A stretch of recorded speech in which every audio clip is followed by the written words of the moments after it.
Là, dès qu'on commence à se mettre dans le zéro déchet, on voit le déchet partout et ça devenait vraiment quelque chose d'insupportable en fait, de se rendre compte qu'on ne pouvait pas trouver de solution.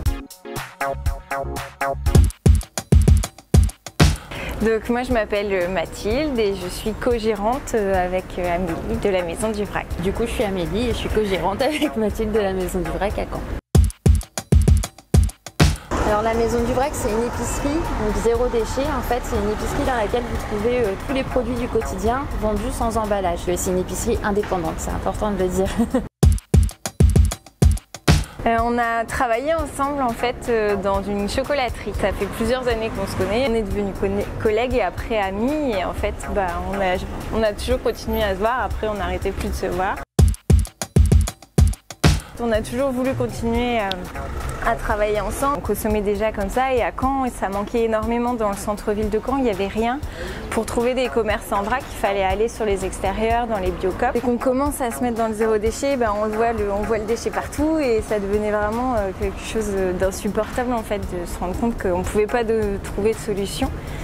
Donc on s'est dit qu'il fallait se lancer et faire ça, essayer de le créer pour nous et pour les autres.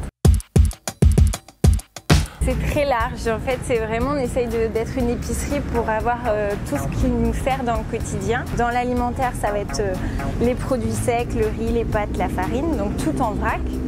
On essaye de faire aussi un petit peu de produits frais, donc on trouve des légumes, des fruits, on trouve des produits frais comme les œufs, la crème, le beurre. Et après, on va aussi faire des produits ménagers, donc le principe c'est des contenants rechargeables. Vous revenez avec votre bidon de lessive vide et on le remplit. Et tout ce qui est produits cosmétiques, des savons, des shampoings solides sans flacon. Et aussi tout ce qui est accessoires pour réduire ses déchets.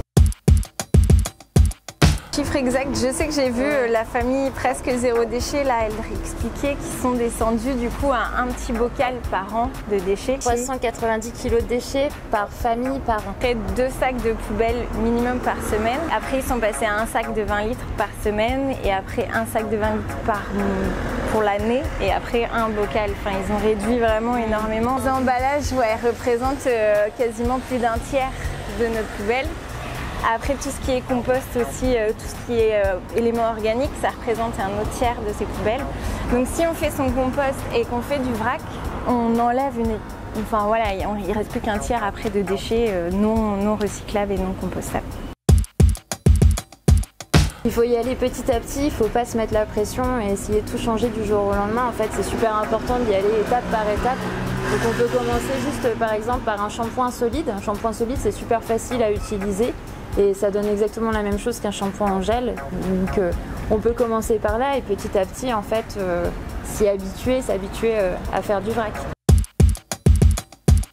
Oui. Nous en fait on voit qu'on a de plus en plus de clients.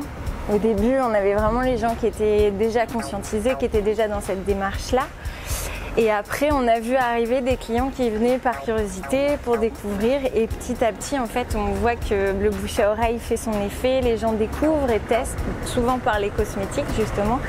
Et du coup, on voit qu'on a de plus en plus de gens en fait. En venant ici, ils sont en contact aussi facile avec les personnes qui sont clients régulières en fait et du coup, qui sont toujours là pour donner des bons conseils et tout. Donc c'est assez chouette parce qu'il y a des vrais échanges à la boutique. On a commencé avec très peu de produits. Au début, la boutique apparaissait vite comparé à maintenant. Et les produits qu'on a rajoutés, c'était en fonction des demandes de nos clients. C'est vraiment ce qu'on voulait en fait. C'est rajouter vraiment en fonction de ce que les gens recherchaient, ce qu'ils avaient du mal à trouver. Et même encore maintenant, il y a plein de produits qu'on a rajoutés parce que des clients nous ont parlé qu'ils avaient découvert ça, que c'était des très bons produits. Donc on les teste avant à chaque fois et si on est convaincu, on les mettra en vente dans la boutique.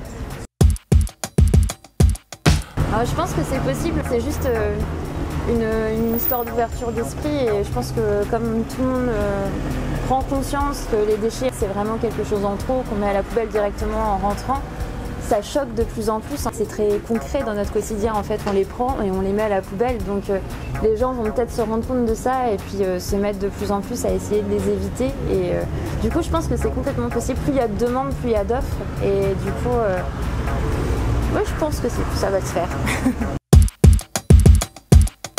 Rencontre et découverte.